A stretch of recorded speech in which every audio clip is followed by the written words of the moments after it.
جب جنگ بدر ہوئی تھی تو صرف 313 تھے لڑنے والے، باقی ڈرتے تھے لڑنے کے لیے، باقی ڈرتے تھے لڑنے کے لیے، باقی ڈرتے تھے لڑنے کے لیے۔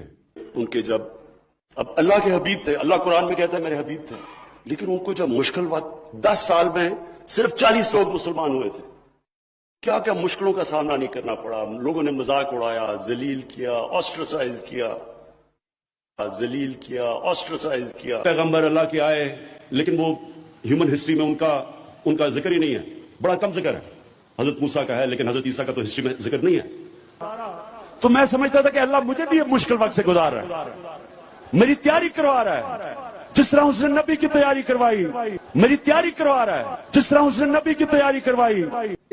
میرا کوئی ایمان نہیں تھا اللہ میں، میرا کوئی ایمان نہیں تھا اللہ میں، میرا کوئی ایمان نہیں تھا اللہ میں۔ میں جس طرح مسلمان ہوتے ہیں، جمعے کی نماز پڑھ لی تو کبھی صبح کی نماز، کوئی روزہ رکھ لیا تو پاکستان میں نہیں تو نہیں رکھا، میرا ایمان نہیں تھا اللہ میں، میرا ایمان نہیں تھا اللہ میں، میرا ایمان نہیں تھا اللہ میں۔ جو میاں والی کی گرمی ہے، میں آپ کو یقین دلاتا ہوں کہ خدا نہ خواستہ اگر اللہ نے مجھے دوزخ میں بھیج دیا مجھے گرمی نہیں لگے گی، دوزخ میں بھیج دیا مجھے گرمی نہیں لگے گی۔ والد صاحب جمعے کی نماز پہ پڑھنے پہ لے جایا کرتے تھے زبردستی، ان کی عزت کرتا تھا اس لیے میں چلا جاتا تھا، اور پھر عید کی نماز، لیکن اس کے علاوہ میرا کوئی ایمان نہیں تھا۔ دو چیزیں پہلے آئی تھی۔ 622 میں نبی صلی اللہ علیہ وسلم ہجرت کر کے مدینہ گئے، اور پہلے 5 سال بڑی مشکل سے امت مشکلوں کا سامنا کرنا پڑا، سروائیو کیا، کوئی خوشحالی نہیں تھی۔